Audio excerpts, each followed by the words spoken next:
کبھی سوچا ہے کہ جو ہم دیکھتے ہیں کیا وہی پورا سچ ہے، یا پھر سچ کے اوپر ایک پردہ ہوتا ہے جس کے پیچھے حقیقت کچھ اور ہی شکل میں ہوتی ہے؟ چلیے آج موسیٰ اور خضر کی کہانی میں اترتے ہیں اور اس پردے کے پیچھے جھانکنے کی کوشش کرتے ہیں۔ ذرا تصور کیجئے ایک ایسے شخص کا جس کے لیے راستے بنے نہیں ہوتے بلکہ اللہ کے حکم سے اس کے لیے راستے بنائے جاتے ہیں۔ ایک ایسا انسان جو وقت کا پابند نہیں بلکہ وقت کی چال سے بھی آگے کی حقیقت جانتا ہے۔ تو یہ قصہ شروع کہاں سے ہوتا ہے؟ یہ شروع ہوتا ہے بنی اسرائیل کی سرزمین سے، ایک ایسی قوم جو اپنی آنکھوں سے اللہ کے کرشمے تو دیکھتی تھی، لیکن پھر بھی ان کا دل اکثر سوالوں اور شکوں سے بھرا رہتا تھا۔ بڑی عجیب کشمکش تھی۔ ارے یہ وہ لوگ تھے جنہوں نے اپنی آنکھوں سے سمندر کو 2 حصوں میں بٹتے دیکھا تھا، آسمان سے ان کے لیے کھانا اترتا تھا جسے من و سلوہ کہتے ہیں، مطلب ہر قدم پر ایک معجزہ، ایک نشانی، لیکن ان سب کے باوجود شکر سے زیادہ شکایت اور یقین سے زیادہ سوال، یہی ان کی عادت تھی۔ اور پھر ایک دن اللہ نے اپنے نبی حضرت موسیٰ سے فرمایا، میرے بندوں میں ایک ایسا بندہ ہے جس کے پاس تم سے بھی گہرا علم ہے، اسے تلاش کرو اور صبر کے ساتھ اس سے سیکھو۔ سوچئے ایک اتنے بڑے پیغمبر کے لیے یہ سننا کتنی حیرت کی بات رہی ہوگی۔ تو بس یہیں سے حضرت موسیٰ کا سفر شروع ہوا، لیکن یہ کوئی عام سفر نہیں تھا۔ یہ زمین ناپنے کا نہیں بلکہ علم اور راز کی گہرائیوں کو ناپنے کا سفر تھا، ایک ایسے گیان کی کھوج جو کتابوں میں نہیں ملتا۔ اور اس ملاقات کی نشانی وہ بھی بڑی عجیب تھی، ایک بھنی ہوئی مچھلی جو اچانک زندہ ہو کر سمندر میں کود جائے گی اور پانی میں اس طرح راستہ بنائے گی جیسے کوئی سرنگ بن گئی ہو۔ بس یہی وہ جگہ تھی جہاں وہ خاص بندہ ملنا تھا۔ اور یہ خاص بندے کون تھے؟ یہ تھے حضرت خضر۔ اب دیکھیے قرآن میں ان کا نام نہیں ہے، یہ نام ہمیں حدیث سے ملتا ہے۔ اور وہ کوئی فرشتے یا جن نہیں تھے بلکہ ایک انسان تھے جنہیں اللہ نے ایک خاص علم دیا تھا، جسے کہتے ہیں علم لدنی، یعنی وہ علم جو سیدھا اللہ کی طرف سے آتا ہے۔ جب حضرت موسیٰ نے ان سے علم سیکھنے کی درخواست کی تو حضرت خضر نے بس ایک بات کہی، تم میرے ساتھ صبر نہیں کر سکو گے۔ یہ ایک سیدھی سی وارننگ تھی، اور بس یہیں سے اس کہانی کا سب سے بڑا امتحان، صبر کا امتحان شروع ہو جاتا ہے۔ تو چلیے اب دیکھتے ہیں وہ 3 عجیب و غریب واقعات جنہوں نے حضرت موسیٰ کے صبر اور ان کی سمجھ دونوں کو آخری حد تک آزمایا۔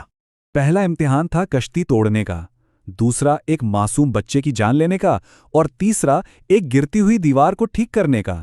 تینوں کام ظاہراً بالکل غلط۔ تو ہوا یہ کہ سفر میں انہیں کچھ غریب مچھیرے ملے۔ انہوں نے بڑی مہربانی سے بنا کوئی پیسہ لیے ان دونوں کو اپنی کشتی میں بٹھا لیا، لیکن بیچ سمندر میں اچانک حضرت خضر نے اس کشتی کا ایک تختہ ہی توڑ دیا۔ اب یہ دیکھ کر تو حضرت موسیٰ سے رہا نہیں گیا، وہ فوراً بول اٹھے، یہ آپ نے کیا کیا؟ ان بیچاروں نے ہماری مدد کی اور آپ نے انہی کی کشتی کو نقصان پہنچا دیا۔ حضرت خضر نے آرام سے بس وہی جواب دیا، کہا تھا نا میں نے کہ تم میرے ساتھ صبر نہیں کر پاؤ گے۔ حضرت موسیٰ کو اپنی غلطی کا احساس ہوا، انہوں نے معافی مانگی اور وعدہ کیا کہ اب وہ کوئی سوال نہیں کریں گے۔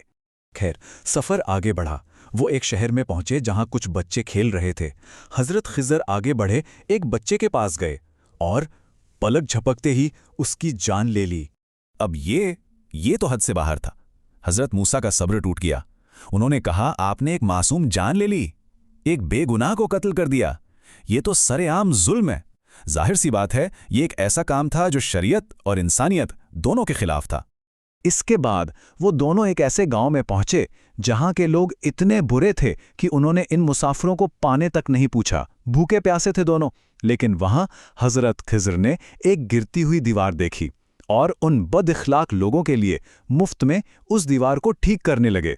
یقیناً حضرت موسیٰ نے پھر سوال کر دیا کہ آپ ایسا کیوں کر رہے ہیں، اور بس یہی وہ لمحہ تھا جب حضرت خضر نے کہا، اب یہاں سے تمہارا اور میرا راستہ الگ ہوتا ہے۔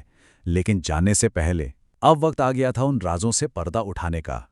انہوں نے کہا، جانے سے پہلے میں تمہیں ان سب چیزوں کی حقیقت بتاؤں گا جس پر تم سب صبر نہ کر سکے۔ اب پردہ اٹھنے والا تھا، کیونکہ جو ظاہر تھا اور جو حقیقت تھی ان دونوں میں زمین آسمان کا فرق تھا۔ اصل سبق تو اب شروع ہونے والا تھا۔ سب سے پہلے وہ کشتی، اسے توڑنے کی وجہ یہ تھی کہ آگے ایک ظالم بادشاہ تھا جو ہر اچھی صاف ستھری کشتی کو زبردستی چھین رہا تھا۔ تو اس کشتی میں ایک عیب، ایک نقص پیدا کر دیا گیا تاکہ وہ ان غریب مچھیروں کے پاس محفوظ رہ سکے۔ یعنی ایک چھوٹا سا نقصان انہیں ایک بہت بڑے نقصان سے بچا گیا۔ پھر وہ بچہ جس کا قتل سب سے برا لگا، اس کے والدین یعنی ماں باپ بہت نیک اور مومن لوگ تھے، لیکن اللہ جانتا تھا کہ یہ بچہ بڑا ہو کر نافرمان اور کافر بنے گا اور اپنے ماں باپ کو بھی تکلیف دے گا، تو اللہ نے اس بچے کو واپس بلا لیا تاکہ ان نیک ماں باپ کو اس آنے والی آزمائش سے بچایا جا سکے اور انہیں اس کے بدلے ایک بہتر نیک اولاد دی جائے۔ اور آخر میں وہ دیوار، اس دیوار کے نیچے 2 یتیم بچوں کا خزانہ دفن تھا۔ اگر دیوار گر جاتی تو وہ خزانہ ظاہر ہو جاتا اور لوگ اسے لوٹ لیتے۔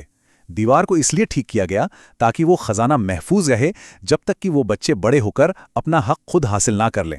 اور آخر میں حضرت خضر نے ایک اہم بات کہی، یہ جو کچھ بھی میں نے کیا یہ میں نے اپنی مرضی سے نہیں کیا، یہ سب اس حکمت کا حصہ تھا جو میرے رب نے مجھے سکھائی ہے۔ تو اس پورے قصے سے ہمیں کیا سبق ملتا ہے؟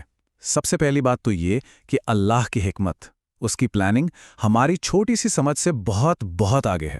دوسری بات، جو چیز ہمیں آج ایک مصیبت یا ایک حادثہ لگتی ہے، ہو سکتا ہے کہ وہ اصل میں ہمارے لیے کوئی حفاظت ہو، کوئی رحمت ہو۔ اور تیسری اور سب سے ضروری بات کہ اصل علم صرف وہ نہیں جو آنکھیں دیکھتی ہیں، بلکہ اس اندیکھے ہاتھ کو سمجھنا ہے جو ہر چیز کے پیچھے کام کر رہا ہے۔ تو آخر میں سوال یہ نہیں رہ جاتا کہ حضرت خضر زندہ ہیں یا نہیں، یہ بحثیں تو چلتی رہیں گی۔ اصل سوال یہ ہے کہ جب زندگی میں چیزیں سمجھ سے باہر ہو جائیں تو انسان اپنی محدود نظر پر اعتبار کرے یا اپنے رب کی لامحدود حکمت پر۔